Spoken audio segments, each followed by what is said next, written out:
everyone. 8 p.m. Eastern, Wednesday can only mean one thing. Another delicious episode of Taxes and Retirement Live. Thank you for joining. I am your host, Andy Panko, owner of Tenant Financial. Got a really, really good one today. I am super excited. Great special guest. Drum roll, please. Chris Kirkpatrick, president and owner of Life 180. What's up, Chris? What's going on? Not too much. So, quick backstory, how I found you. So I'm, inquisitive. I work in retirement planning. I'm always trying to learn product strategies, whatever. And one thing that's hotly contentious is using cash value life insurance as a retirement income tool. So in researching, I came across this fella. I won't name names, but someone who's a very much like a Billy Mays type, as seen on TV, pitch man for cash value life insurance. And I was like, something doesn't smell right. Looked him up, found some pending lawsuits against him. Found his firm was busted for selling securities when they lost their FINRA licenses.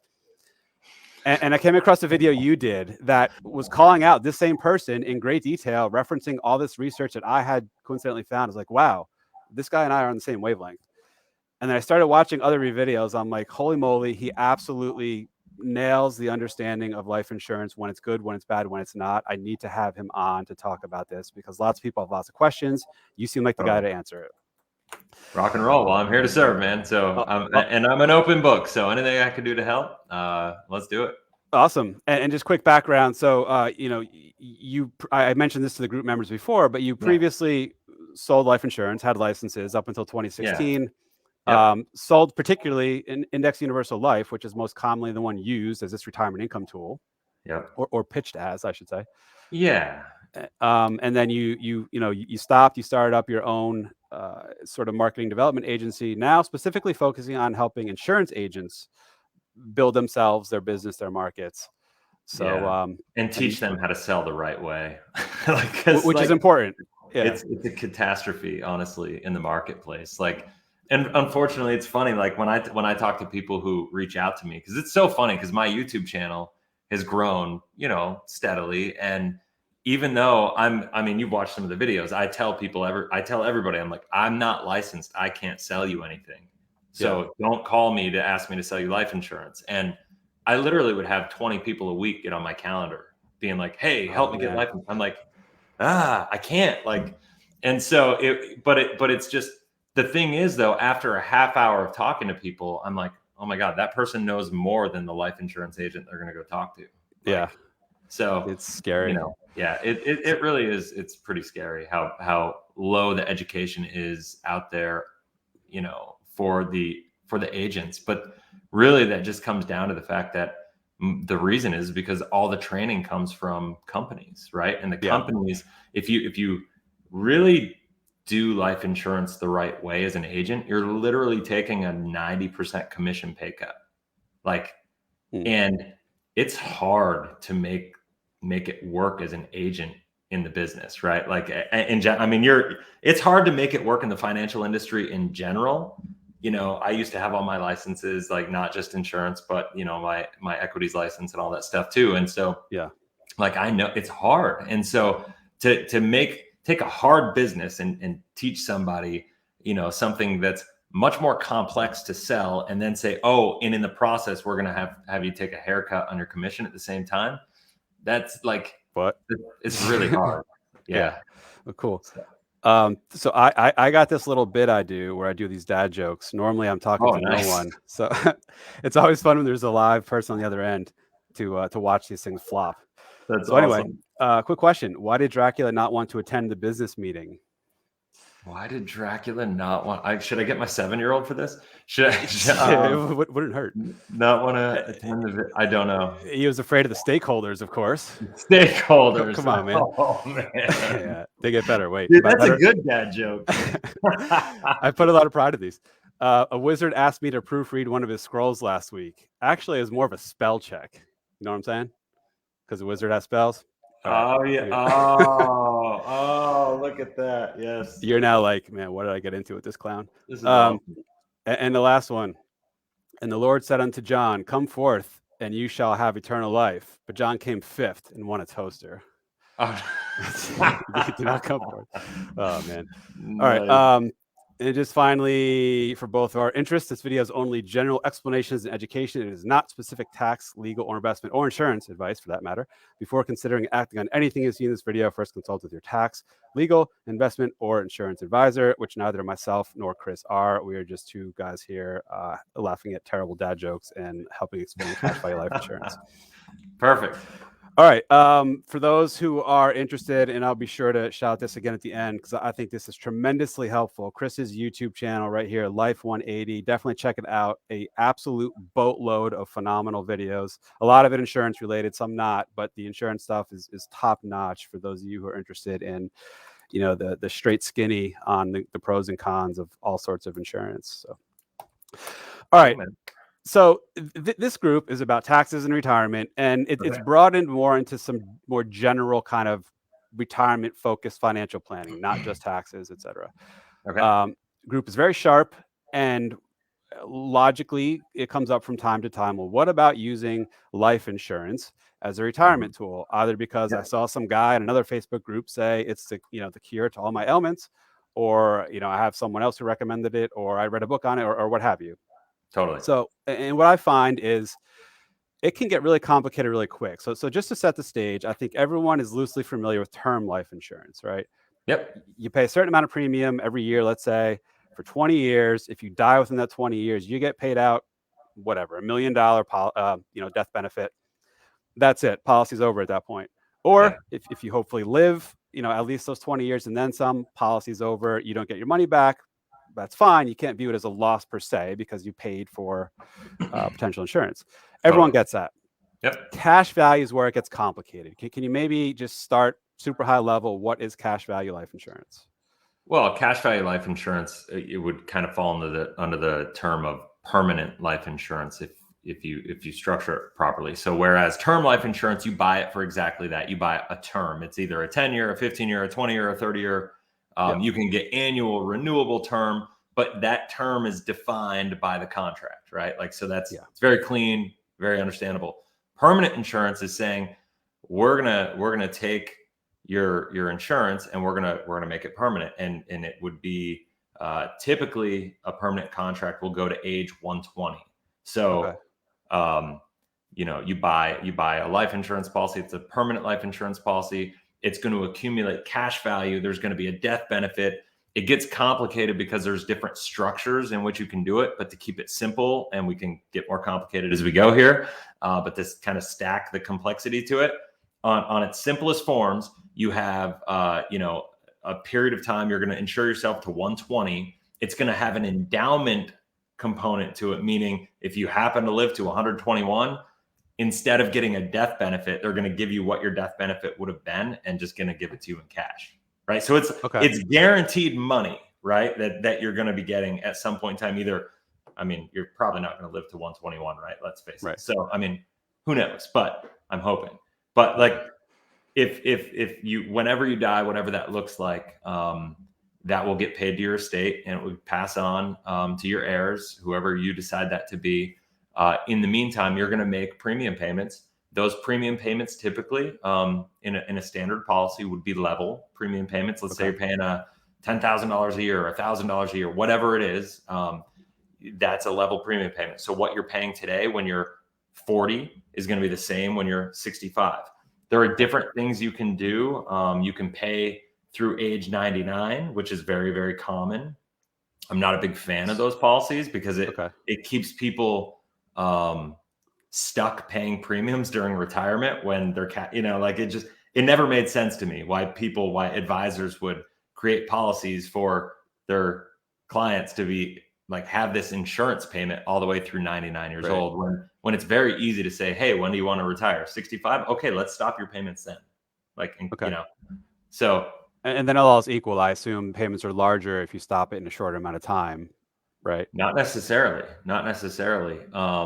So there's a term in insurance, in permanent insurance, called net amount at risk.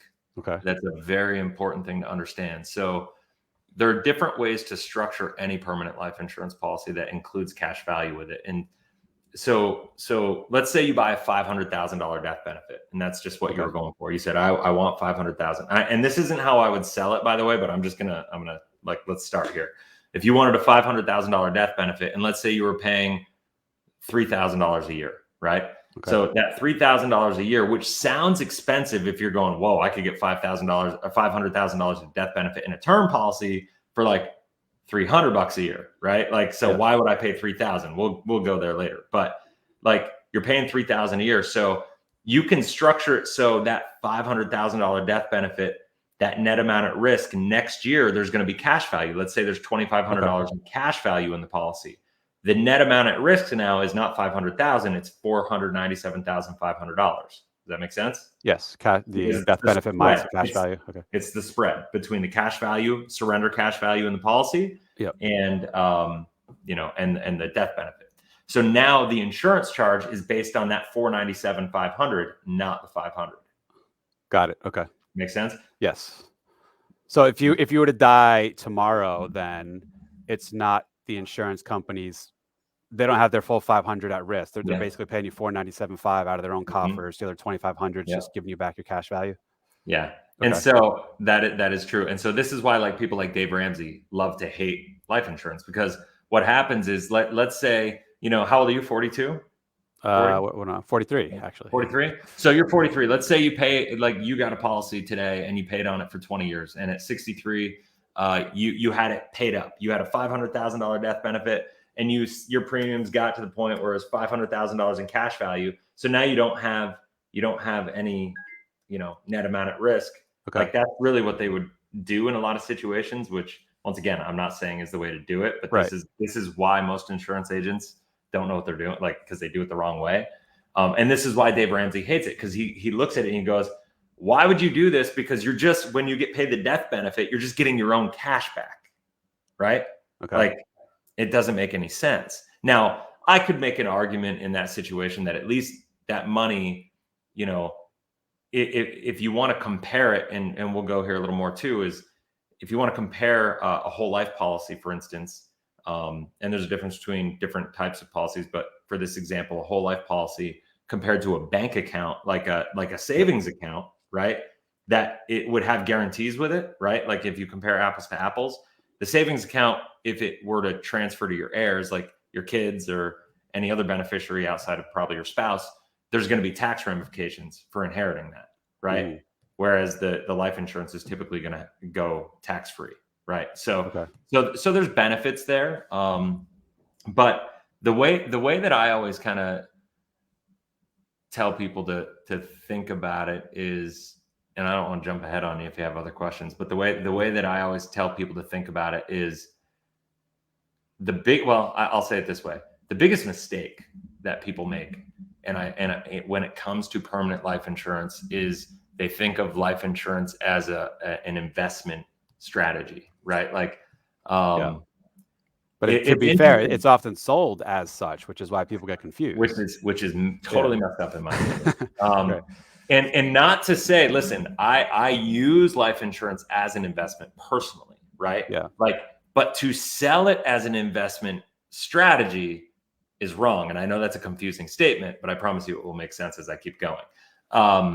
So this is what I tell people. If we want to think about, like, well, let me ask you, what's the difference? How would you define the difference between saving and investing? It's good. I've never really thought about it. I mean, saving, I guess, is just investing as a form of saving, perhaps. Like, most people, I think of savings as bank account. You just park it there, guarantee, you let it sit, grow ever so slightly. Investing, take a little more risk, hope it grows more. Exactly. The only difference between the two is risk, right?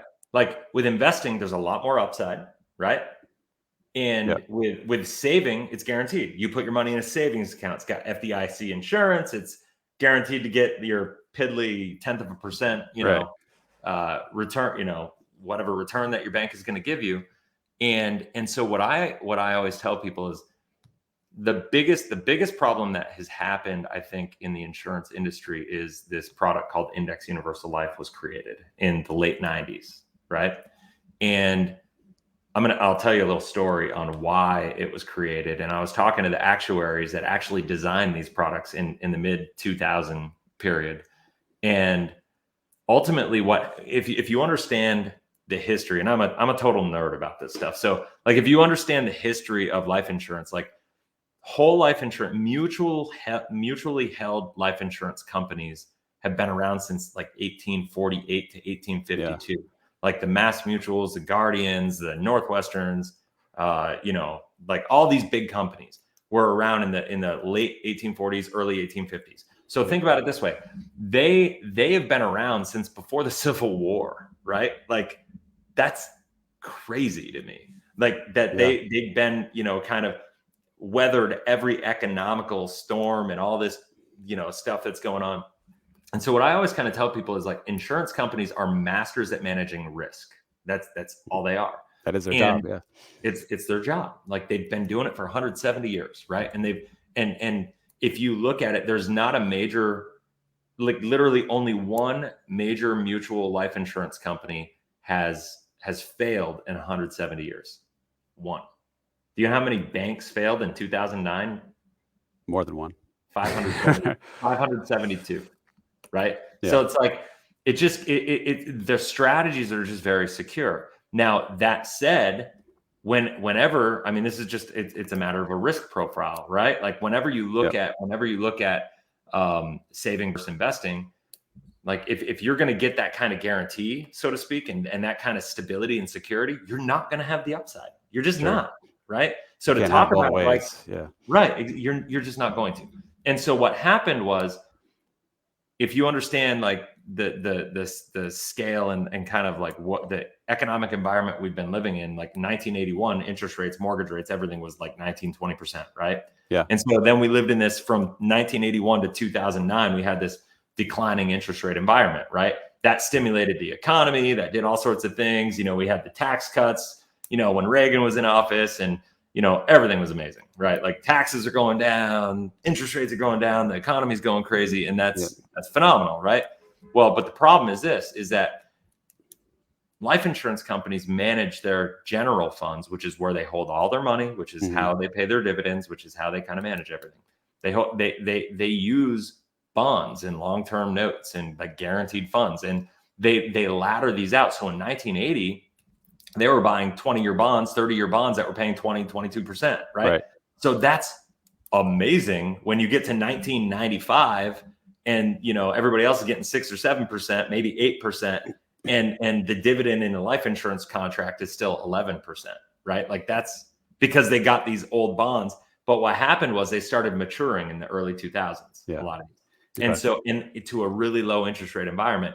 And so these actuaries were looking at it and like looking at the political environment, looking at the economic environment, and being like, we don't see it changing anytime soon.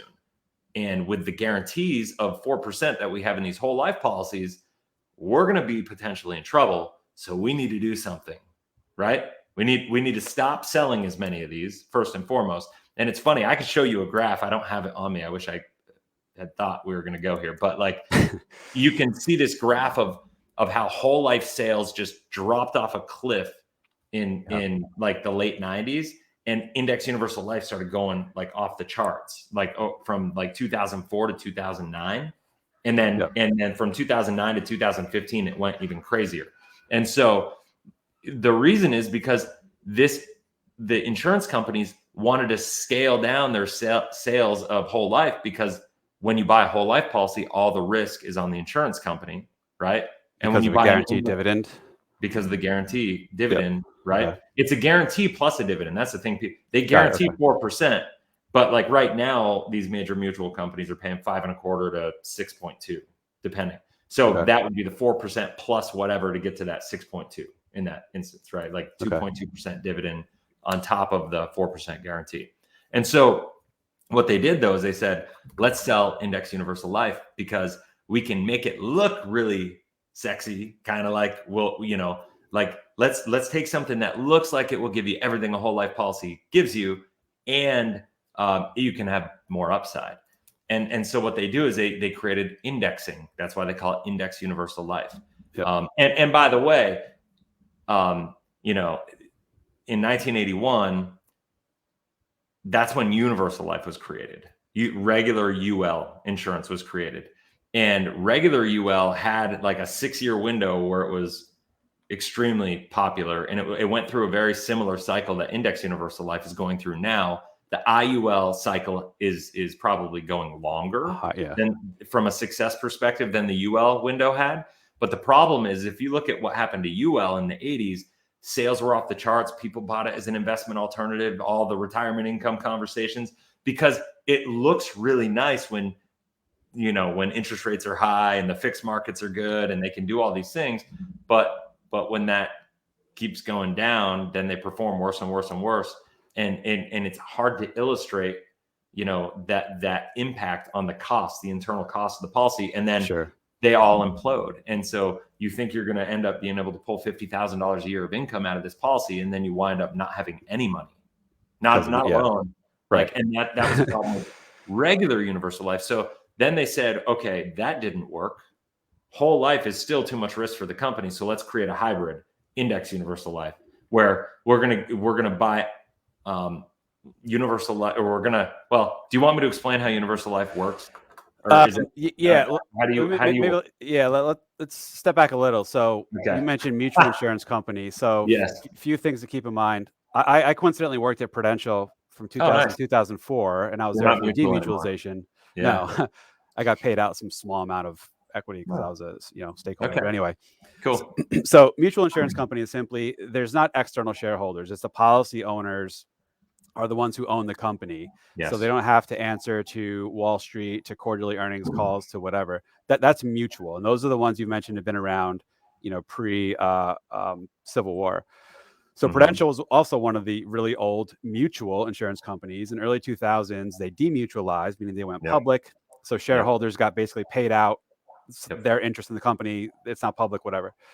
I actually worked in one of my roles there was working in the group that helped manage your general account. And I did the duration mismatching and analysis. So what you said makes a lot of sense. And this is important people understand. With a term life policy, every premium you pay purely goes to the cost of the insurance if and when you die, right? And I guess, you know, some internal expenses and whatever, but for the most part, you're buying straight up insurance. With cash value, and this is a fundamental difference for everyone to grasp, every premium payment you make, some goes toward the cost of the risk of the death benefit that if you die, insurance company pays you out. Some goes into this cash value. This is where it starts to look and feel like I hate to use the word bank or investment, but you start to build some literally cash value. And for everyone watching, with traditional whole life insurance by these mutual companies, they would say your cash value is going to grow by at least whatever, 4, 5, 6% per year. Interest rates used to be really high decades ago, so they can easily make those guarantees. People's cash values grew by double-digit percent. Over time, as you mentioned, interest rates have done a precipitous and steady decline. Now, insurance companies simply can't offer a guaranteed fixed 5, 6, 7, 8, 9, 10, 12%. So that went away. And now they're trying to figure out a way to not only stop selling those because the guarantees were too high for them to support that risk because they couldn't find investments that paid them enough. So enter Index Universal Life. And let's focus on that because I think that's what most of the sales pitch is around when it comes to retirement income. Basically, that's where and I'll let you run with this, but the cash value isn't just simply a function of a guaranteed X% dividend payment. Instead, the return you get on the cash value component of your policy is a function of, is indexed off of some traditional financial market index like the S&P 500. Right.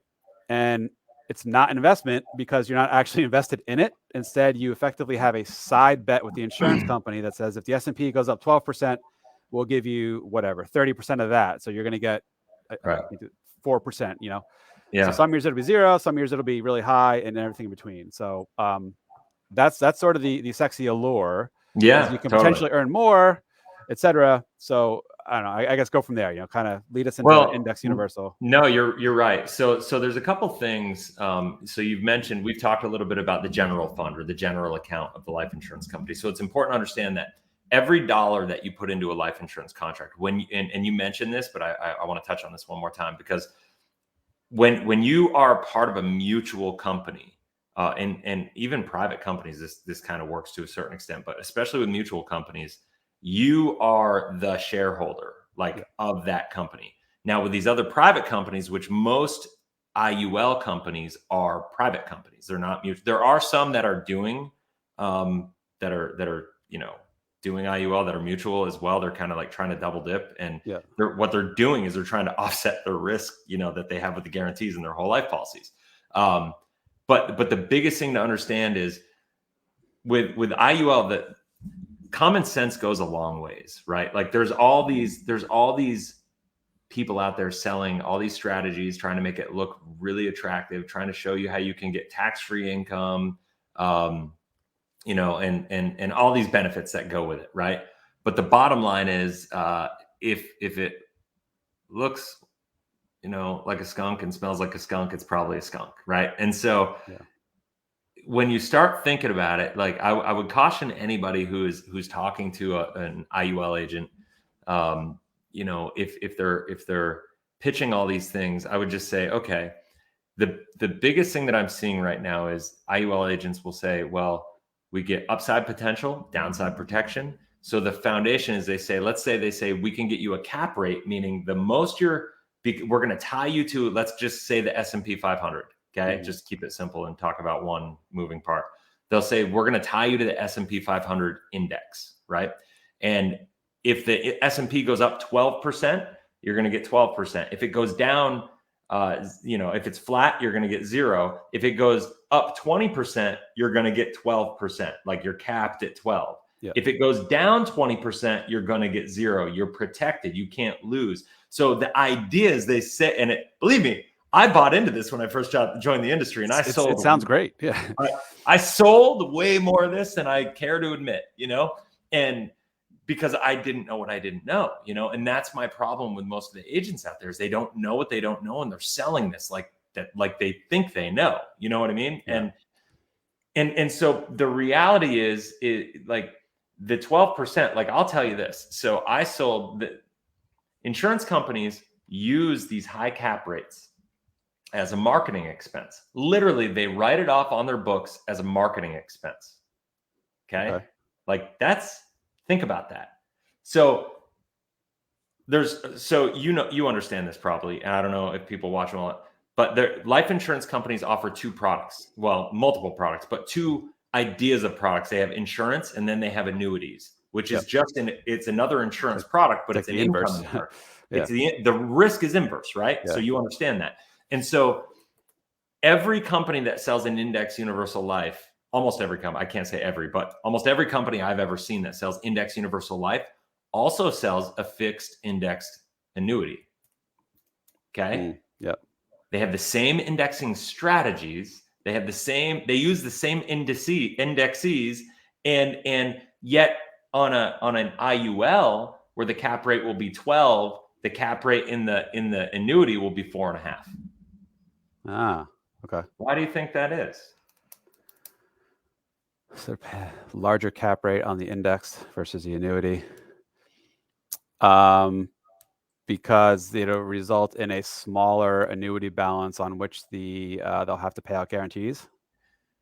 That probably has something to do with it. The main reason is because when you have an annuity, their risk is you're just going to turn on income, and they have to guarantee that income for life. So they have to be much more conservative. The rules around annuities force the insurance company to be locked in, right, to what they're going to guarantee you. Like if you had an annuity and you said, okay, I'm triggering this income and I'm going to trigger it based on the index, they have to be able to guarantee that, right? Right. Based on like you turning it on next year or 5 years from now. Yeah. And they don't know what's going on. So they better make sure that works. With IULs, what they don't tell you is, like I said, they use this high cap rate as a marketing ploy because they know if they sold you an IUL with a cap rate of 5, you're never going to buy it, and it's not going to look attractive on the illustration, right? Yeah. And so here's what they do is they say, we're going to sell it at 12, but what happens is, and I'll just use specific examples with the company that I sold a lot with. I sold in the early, like say 2012, 13, I was selling IULs that had cap rates of 13.5%. 0% floors looked really good, right? That's awesome. Right now, those same policies, the cap rates are 6.5%. and with a 0% floor still. But the most I can earn is I could earn if I didn't 1035 exchange out of them. The most I could have earned right now is 6.5%. So why is that? Because they use a 12.5% to get you in, or whatever the high cap rate is to get you in, and then they reduce them as your contract matures. And legally, if you look at the contract, they have the ability to do so. They're allowed. And what is criminal to me is a life insurance company doesn't have to publicize what the current cap rates are of older generation products unless they're currently marketing and selling them. So what they do is they go, here's generation 1 index universal life, 12% cap rate. They sell it for 3 years. That runs its rate. That cap rate is high because that's a marketing expense, right? Yeah. Then they launch generation 2. As soon as they launch generation 2, cap rate is the same high, and they add a couple extra features to make it look really attractive and say, hey, we just improved it, right? Yeah. And then while they do that, meanwhile, all the generation 1 cap rates start coming down. Oh. Okay. And they don't need to publicize. They're not selling it anymore. They don't have to publicize it. That it used to be 12 and now it's 6. They don't have to say that. Yep. They don't have to tell anybody. All they have to do is create new products that are still with high cap rates, and nobody is the wiser. Oh man. I mean, I get statements every day. I had somebody send me a Midland National statement the other day that was sold with a 14% cap rate in 2017, and it was 8.75 now.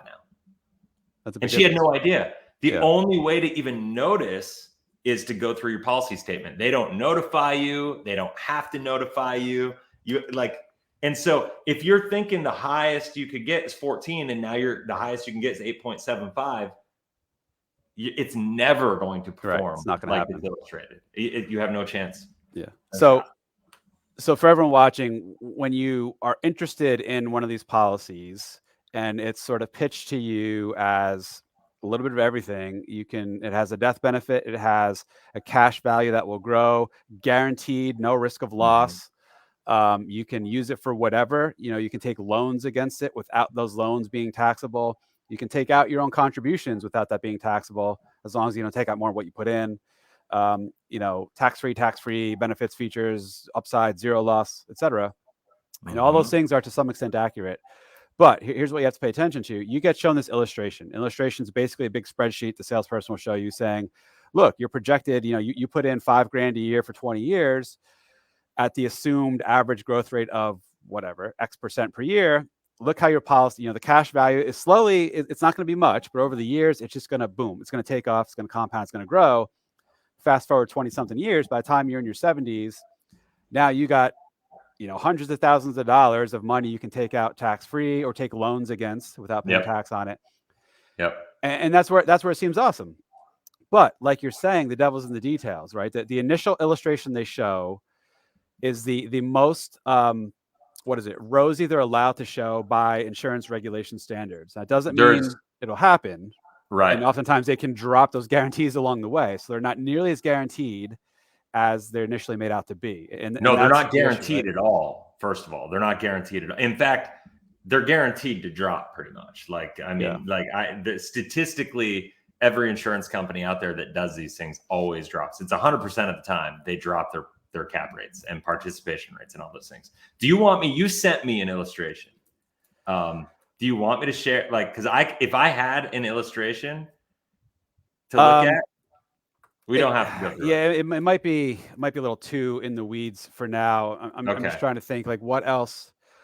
So sort of basic knowledge, basic education for people who are interested in this or want to learn more, or get confronted by someone looking to sell them. How and when? Maybe this way is the way to approach it. When could something like this make sense? Okay. So and when shouldn't they? And just to say one other thing, you'll see this under lots of creative marketing names. They're all effectively cash value life insurance. There's a 7702 plan. There's a tax-free retirement account. There's nothing more than cash value life insurance. There's a LIRP, life insurance retirement plan. There's something called bank on yourself strategy. There's an infinite banking strategy. There's a guy on Facebook selling things he calls private reserve accounts. Nothing more than cash value life insurance. There's a specific one called laser fund that you and I know all too well. That's just cash value life insurance. Anyway, so if you hear any of these names, all it is life insurance. So Chris, when could this actually be a decent idea? That's the crazy part. Right. They're all they could be dramatically different, which makes it further complicated. But and some of them are the same. That's the hard part, right? yeah. And so here, if you see any of these, you just need to think about this. Break it down into its simplest components. Is it whole life insurance, or is it IUL, Index Universal Life? Now, can you just again dumb down what's the difference? So whole life is what? You pay a premium. Whole life is you pay. They're both permanent insurance policies. The difference is whole life insurance comes with a lot of guarantees.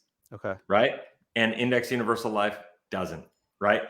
Companies created Index Universal Life to create another profit center to cover the guarantees in the whole life policy. That's really all that happened. Right? Okay. So it's important to understand that. I mean, like, there's more to it than that, but I simplify things maybe too much. But like that is what it is. And so we started by saying it's all about like what your objectives are, like, and there's no good products. There's no bad products. It's just, is it the right product? Is it the right fit for you and your goals and objectives? That's kind of the way I always look at things. And so fundamentally, insurance is not and should never be an investment. It can't be, right? Insurance companies are not great at getting high returns. They're great at managing risk and getting good, solid returns. So this is why I'm a big fan. Like, the way I look at it and the way I do my own planning and the way that I coach people through, I think I was telling you before we started, I work with a lot of real estate investors, that kind of thing. So the strategies make sense. I have like the highest risk tolerance of anybody I know. I take ungodly amounts of risk in areas that would make my friends and business partners like crazy. But like, I don't want to take risk in my insurance policy. You know what I mean? Like, that's not where I want to take my risk. I want to take risk in things that I control, that I can directly, control the outcome or influence the outcome, right? Even if I don't have complete control, I at least have influence over it. Yeah. I don't have influence over what happens to my IUL, because the insurance company can drop the cap rates, can increase the cost, can, do all these things. They're doing the indexing using options trading, like cost of options go up, like all these things impact, your ability for that policy to actually perform. And the only thing guaranteed when you look at an illustration inside of an IUL is that it's not going to perform like it shows. It's going to be worse. That's like guaranteed 100% of the time. And so what I'm a big believer in is saying, okay, life insurance is not an investment. I'm not going to be trying to do tax-free income in retirement with my IUL policy, or even with my whole life policy.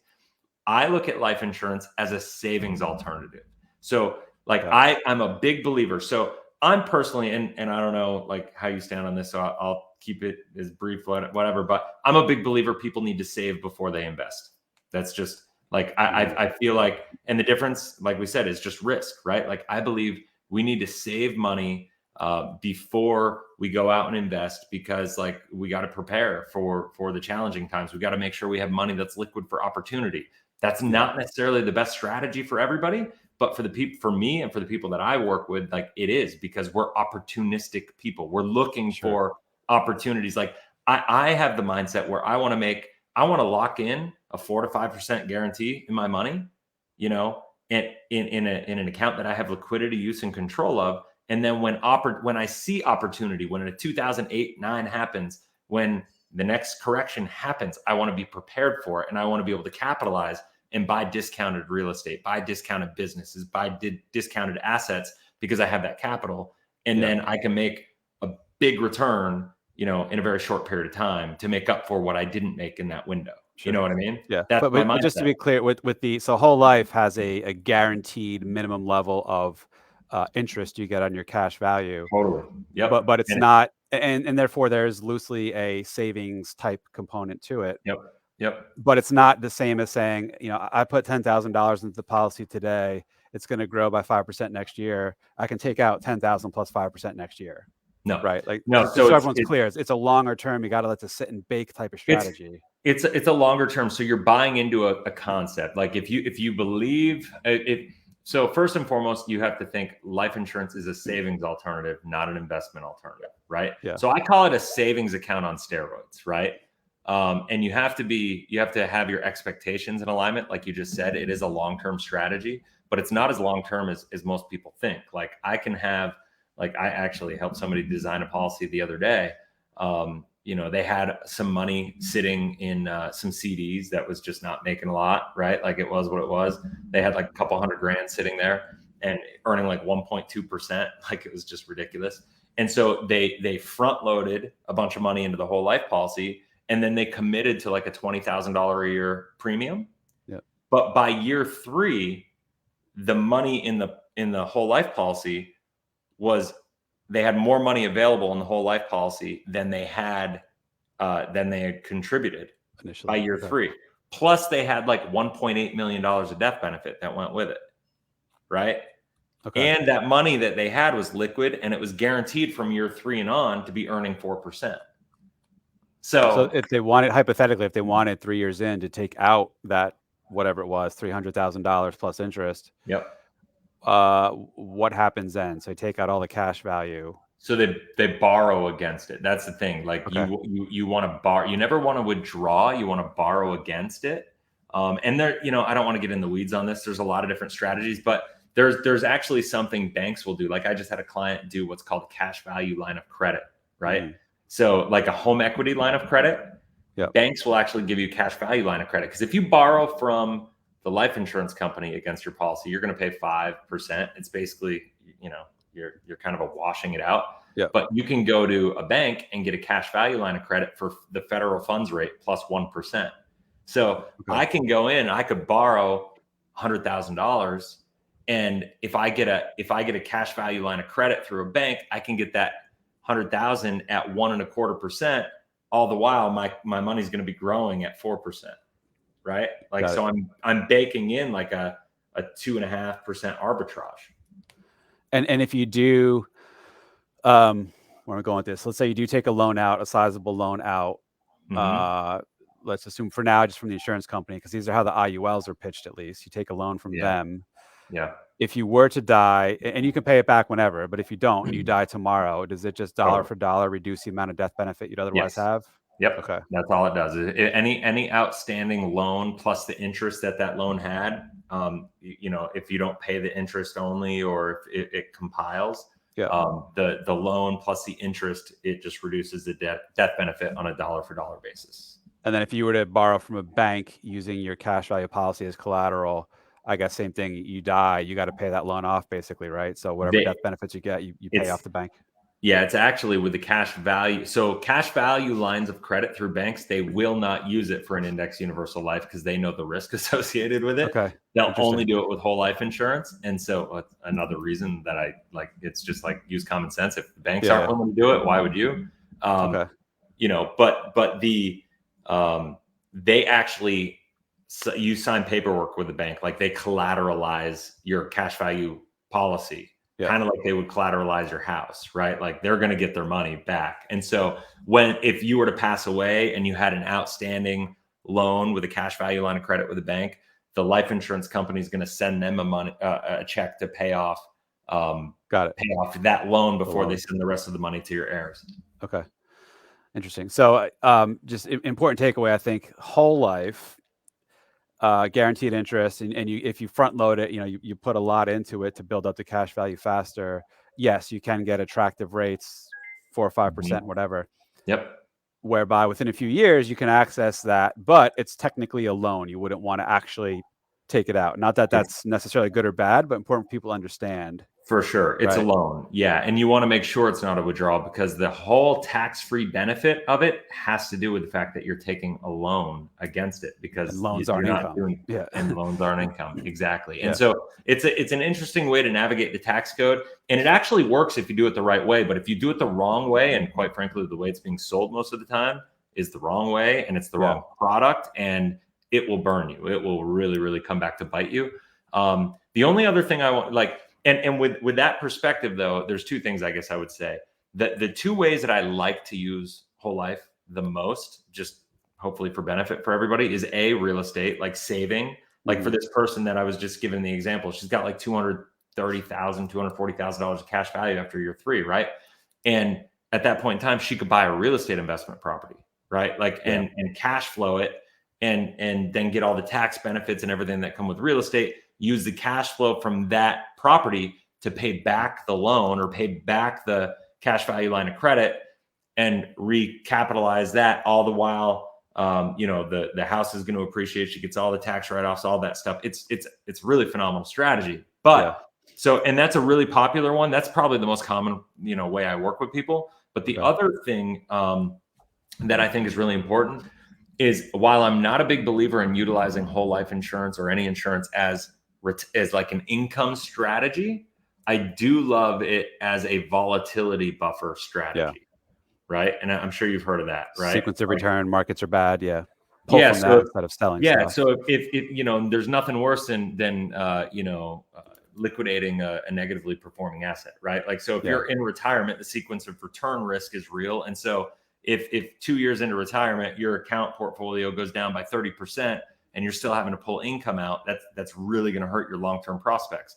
But if you had enough money in, like, let's just say your whole life policy cash value in retirement, you're not planning on using it for income. It's almost like in case of emergency, break open glass kind of scenario. And when you need the income, don't use it from your negatively performing, portfolio. Use it from this. There's no tax consequences if you use a loan the right way. And then you give your other assets a chance to rebuild. And, then you work with somebody like Andy who knows what's going on. Great buffer asset. Yeah. I definitely boatload of questions. I want to try to get to some of them without keeping it too late. Go for it. Just one sort of final thing, I guess, sort of buyer beware advice. So again, index universal lives are the majority of the types of policies I've seen trying to be aggressively sold many times. 80% of policies trying to be sold online right now are IUL. There you go. Specifically focused on the retirement folks. There's lots of other Facebook groups where people, their answer to everything is IUL. And if you're 50 plus and somebody's trying to sell you an IUL, just run the other way, because the surrender charges and everything for the first 10 years are going to crush any capability you have at anything. Great. That was my question. Like, what words of advice do you give to someone, whether it's on Facebook or elsewhere, getting pitched an index universal life as this tax-free retirement magic bullet? What should they do? Well, it's really bad because, like, think about it. The people in the financial industry, what they do is they go after the people with money, right? And so the people with money, 55 and older have something like 70% of the money in this country. Like, that just is what it is. So that's where all the money is. So all these IUL agents are going after and trying to sell 55-year-olds on how this is going to be this great asset. But the reality is, because of the surrender charges with an IUL, you're going to be lucky if you break even by year 10, right? So you're going to hit 65 and you're not going to, and that's not going to be enough to pull any income off. So I would say anybody who is 50, 55 and up, like, if you've even thought about it, I wouldn't say anybody should do an IUL, period. But, like, interesting. Okay. At that age, whole life insurance can be great for the right person, for the right need, for the right fit, if you understand the objectives and your expectations are in alignment with reality, right? And if you have a strategy, like my thing is, I have outside strategies and I use the whole life policy as leverage to accomplish these outside strategies, right? The policy is not my investment. It's a leverage tool to accomplish these other things. One of the best sales pitches I love seeing is, well, the rich do it, so you should as well. Like, if they're doing it, you should be doing it.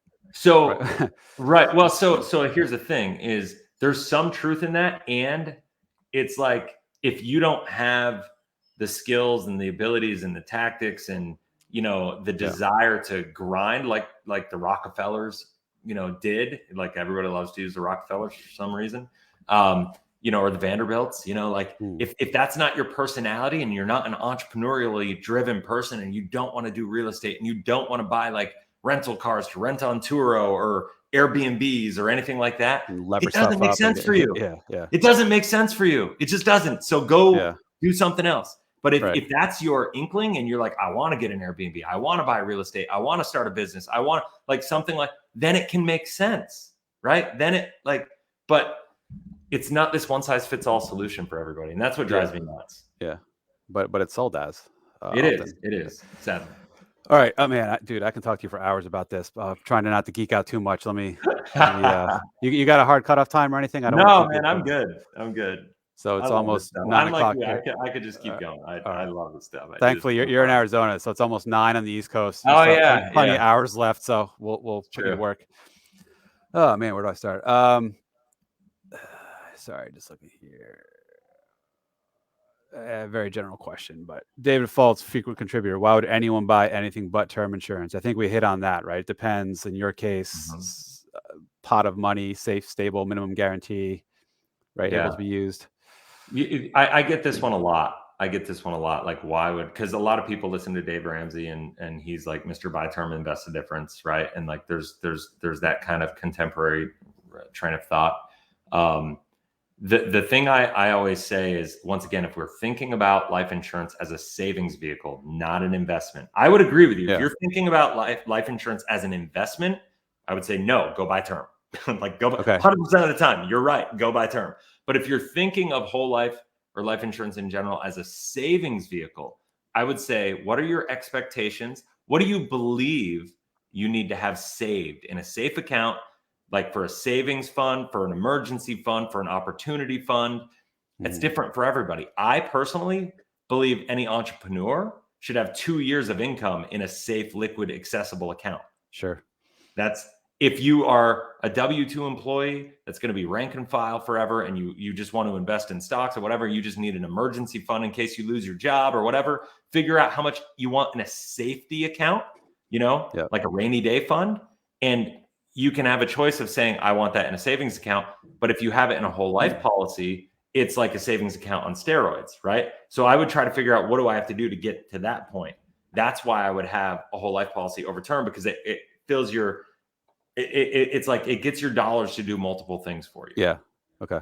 That's which there are potentially many benefits, but it also complicates things, right? And that's part of the trade-off people have to consider. Is it's not pure insurance at that point. It's not pure savings. You're sort of commingling functions, which also makes it very difficult to compare. People will say this investment is better than this insurance or vice versa. And you frankly, you just can't ever do an apples to apples comparison, because they're not the same animals, right? There's some similarities, but you're right. But one of the things I would say to that is, it's like, it depends. Once again, it all comes down to what's your objective, right? Like, so it's like, if I know, for me, think about it this way. If I know for me, I want to save for my kids' college, right? I got a 10, a 7, and a 3-year-old right now. So that's my life. And busy. They're all over there having dinner. And so, I've got these 3 kids. I need to save for college. And so what I look at and I go, okay, I want to save for college. Well, there's some real benefits to saving for college in a whole life policy. Like, it doesn't go against your expected family contribution. There's all like, it's really beneficial in a lot of ways, but it's also a self-completing tool. Like, if I'm saving in a 529, well, guess what? If I save in that 529 and then I die tomorrow, they get what they get, right? Yeah. Like, that's just there.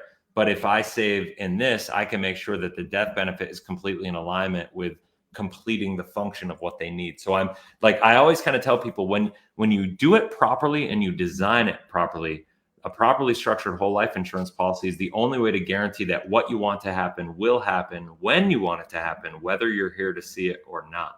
Yeah. Right. Like, that's like, if you do it the right way, Yeah. I guess the other thing, I don't want to say for lower income folks, but you have to be careful of like the amount of dollars committed. If you need life insurance, which a lot of people do, especially with kids and whatever, totally. Term is cost effective, exactly what you get, et cetera. Sure. Pound for pound, you pay more, you have to pay more premium for a given level of death benefit with whole life or any sort of cash value. Yep. Now, you don't want to take on too much of a commitment in the amount of premium you have to pay, because if you get in a bind and can't pay, the policy may lapse or exactly. Totally. So totally. Don't ever appreciate what you're saying. Exactly. You overextend, you can get in trouble, policy could lapse, and all this was for naught if you can't maintain these premiums. So for keep sure. that in mind. Yeah.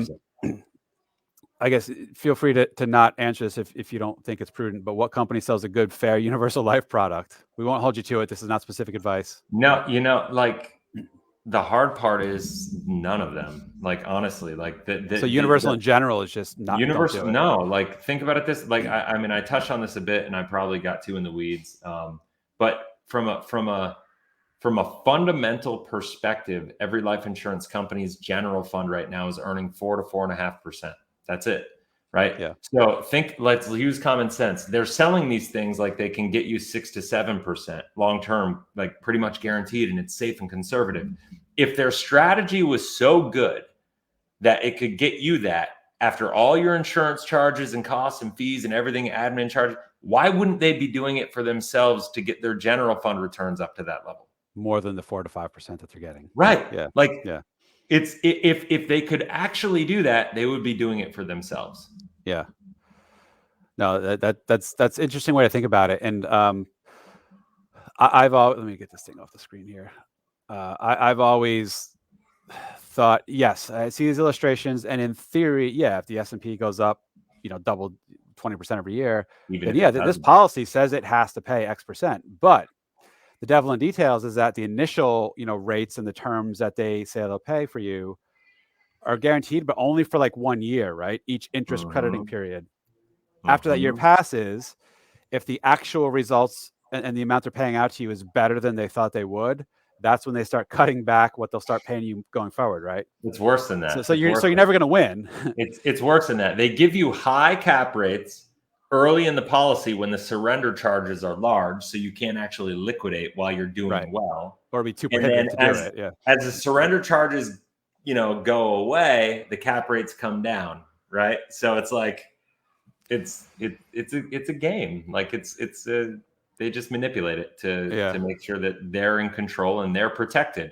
I don't want to buy an insurance product that is designed to protect the insurance company. I want it designed to protect me.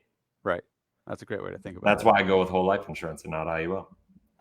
Speaking of, do you need to keep paying into whole life if you take cash value line of credit or even a loan straight from the policy, or just let it sit in compound interest? So that depends on how you have the policy designed. So if you, there are different ways to design a whole life policy. I could say you could pay for 7 years, you could pay for 10 years, you could pay for 20 years, you could pay for up until you're 99, you can pay up into a certain age. There's all sorts of flexibility. So as long as you're in a premium payment, let's say you have a 10 pay, which is you pay for 10 years.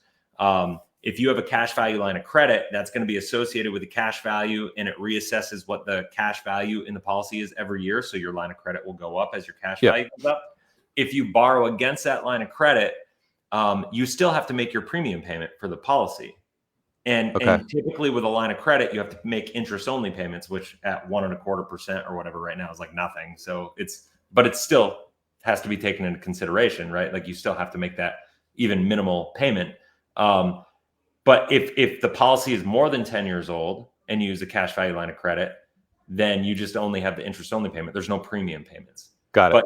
But you always have to make your premium payments no matter what, right? Like think of it as a forced savings plan if you choose to go that route. But that's where, going back to what you said earlier, Andy, is like, don't overextend yourself. Like think about like how much money are you comfortable saving every month? Not investing, but how much money do you, as a conservative human being, feel like you should be putting in an account that would be used for emergency and protection and like maybe opportunity if you're more along my lines, that you would want to get in there. And I would find a comfortable number, and that's what I would go with. Right. And don't go higher than that. Like if like different than your investments, different than everything else, like you got to kind of like compartmentalize it on its own. That's its own thing. Yeah. Mm-hmm. Quick compliment. I see why people want him to sell them a policy versus the folks that don't know what they're doing. Oh, that's about you. It's not about me. I don't know what I'm doing. Interesting one. So someone was late. So life insurance is tremendously tax advantage. I freely admit it's one of the more tax favored instruments in the tax code, especially the death benefit. Right? Death benefits are completely tax free to the recipient. So it's a good way to sort of transfer wealth. By me paying large premiums now, I can get them out of my name, out of my estate. When I die, that all passes, the death benefit passes tax free. Yep. And assume I only paid in 50 grand during my life, my death benefits, whatever, $1 million. Amazing. That's tremendous tax-free leverage. That's phenomenal. Mm-hmm. So along those lines, I don't know that it's a loophole, but any risk or any discussion about the tax benefits of insurance policies potentially on the chopping block? Yeah. So this comes up every election cycle. So I mean, it really does. It's interesting because if you look at it, they're trying to do that with Roths right now. I mean, he alluded to that, but here's the bottom line. Think about the people. The reason I am not concerned, I mean, I can't sit here and tell anybody that it will never happen, right? Like, because it could, like, whatever. I think the likelihood of the tax-free benefits of borrowing against policies that come with permanent life insurance going away is super minor. Like, I don't think it's going to happen. And the reason is because most congresswomen, men, they have it, they call it a rich man's Roth for a reason. And I don't like the term, but I understand why they use the marketing phrase, is because when you make too much money, you can't contribute to a Roth. Yeah. Every person who works in Congress can't contribute to a Roth pretty much. Right. So what do? They do, like, most of them. So I got this guy, Barry Dyke, who wrote a book called The Pirates of Manhattan. And he's like one of the best financial researchers you'll ever meet in your life. And I interviewed him on my YouTube channel. You should go check it out. It's phenomenal. But he did this research, and he found 54 congressmen and women that have policies. Pam Yellen, Ben Bernanke, Jerome Powell, even Joe Biden, they all have whole life policies. They all do it. And so they're not going to create a regulation that takes away their ability to take advantage of a financial loophole. Like, they're just not going to. And their policies are largely whole life, not whole index. Life, not index. Exactly. Oh man, dude. This was a follow-up to the question about good index companies. Are there any companies selling good whole life policies? Again, we won't hold you to specific recommendations, but what should someone look for in finding a whole life insurer? You want to make sure it's a mutual company. I would say look for a company that's been around for 110 plus years. They've survived different markets, obviously, like think Great Depression and earlier or around that time. Mm-hmm. But it's got to be the mutually held company. Now, and that let me also preface that it's not like the State Farms and the Allstate type mutuals of the world, right? Like that do auto and home and all that other stuff. It's a mutually held life insurance company where their it's all based around life insurance, annuities, and that side of the game, not the property casualty world. Because there are mutual, like State Farm sells whole life. It's horrible. Don't do it. Allstate sells whole life. It's horrible. Don't do it. Like same, like Farmers, like all those companies try to sell whole life, and it's horrible. Go with a mutual company. I mean, they're depending on what your purpose is. For banking purposes, like as I call it, is like a banking alternative kind of saving strategy. My favorite company is Lafayette Life personally, and I don't have a problem saying that. That's they have amazing relationship. They were just bought out or merged with Western and Southern, so they're fantastic. Mass Mutual is another great one, and Guardian is the other one that I really like. So those are the kind of top three would be Lafayette, and then Mass Mutual, and then Guardian.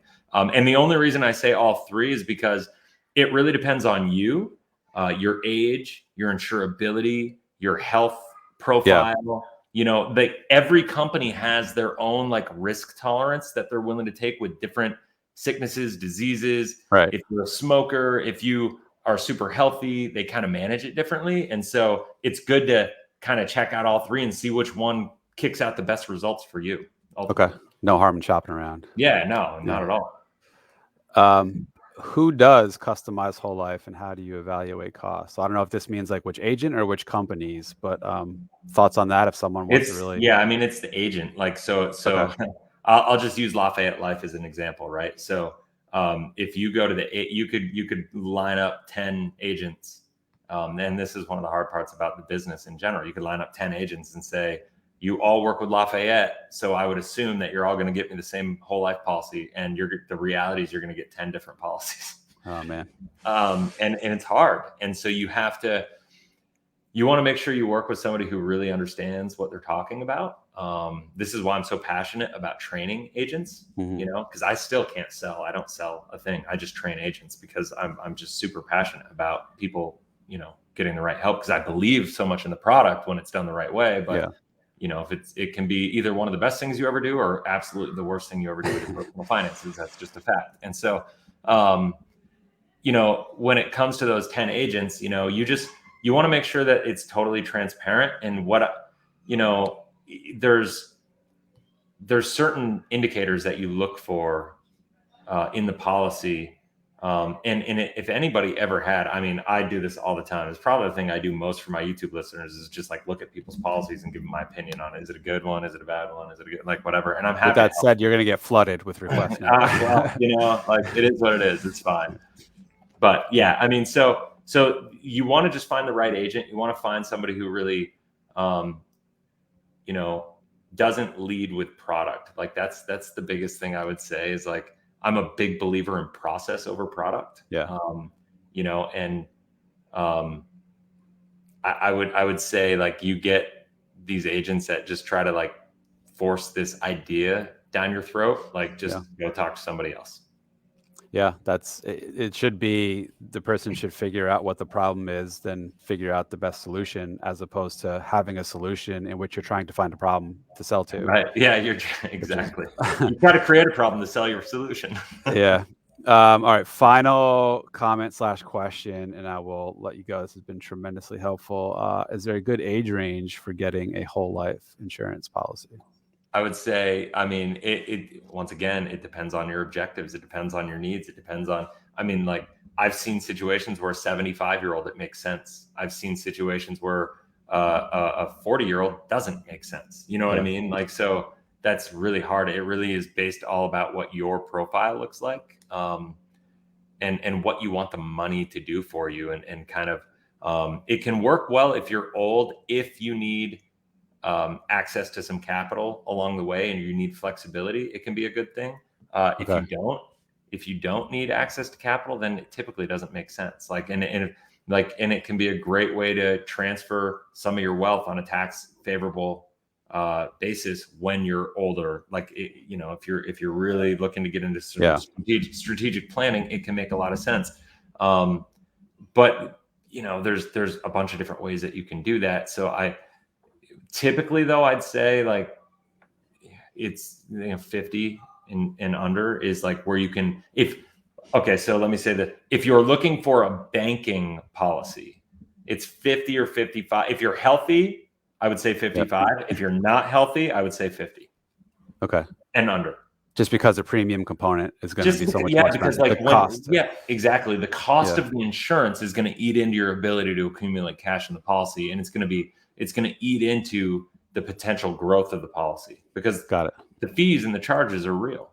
They're there. They're worth it if you have the right expectations and you're healthy and like whatever. But if you wait too long and you're 55 and unhealthy, then it might not be worth it for you. Here, what I always kind of tell people is like, it doesn't hurt to get an illustration and look at it, and if you look at it and you're like, oh my gosh, this is horrible, I would never do this, and just don't do it. All right. Cool. Well, coincidentally, someone asked, what is the name of the guest speaker? And we are about wrapping up. So just to recap, speaker is Chris Kirkpatrick, president and owner of Life 180. I'll let you say some final words here, but just definitely everyone check out, here's his YouTube channel, Life 180. Like I said before, some phenomenally informative stuff about insurance, dozens of great videos about insurance, pros, cons, all different policies. So anyone who wants to know anything about life insurance products, definitely check out Chris's YouTube. Totally. Anything else you want to add at, where else people can find you? Or I mean, honestly, like I live on YouTube. I went on a little bit of a hiatus over the last couple of months because I've been building something new and writing a book, and it's hard to find the time to do all this stuff. And so but I'm back to doing a video a day on YouTube. So it's all about financial education. Most of it circles around the utilization of life insurance in some facet or another, cash flow investing, cash flow assets. That's kind of what I live for, and super fired up about every day.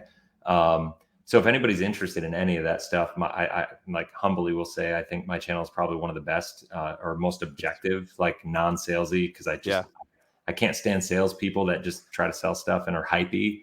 I would never buy from a hypey person, so I don't want to be that guy. If anything, I'm probably too relaxed sometimes, but like, my YouTube channel is great. You can always email me, Chris, CHRIS at life180.com. I'm happy to help anybody. You have any illustrations? I have a team of people, a team of agents that I've trained over the past 6 years. So when you ask if I have like, I can't sell you anything, but I can certainly connect you with people that I trust. Yep. You know, that's an option. But it's, once again, I'm happy to look at anybody's stuff. I mean, it literally takes me 3 minutes to look at an illustration at this point in time. And, Yeah. you know, sometimes they're borderline and I got to dig deeper into it, but most of the time within 3 minutes, I'm like, yay or nay, you know what I mean? Right. Yeah, pretty much. Yeah, pretty much. exactly. So that's what it comes down to. So happy to help anybody out. I really don't get involved in many other social platforms except for YouTube, because I just like to, I don't know, I feel like if I got on Instagram, I wouldn't be present with my family and stuff. I'd be Right. doing like videos all You'd the be time. consumed. Yeah. You know, No, I yeah, know that. totally. So it is what it is. All right, awesome. So, Chris, thanks again. This was got it, man. super, super helpful. Here's website. I'm sorry, YouTube channel, Life 180. Definitely check it out. And just stick around when I kill the broadcast here. We'll circle up. But Cool. everyone, thank you very much. Hope you got a lot out of it. Seriously, I felt like I could have talked for another few hours. I know this is a very Totally. technical topic. Maybe at some point we can, further refine this and drill into something more in particular. You let me know. I'll come back anytime. What are you doing tomorrow? No, just kidding. Let's All go. right. All right. Thank you, everyone. Have a You good got one. it.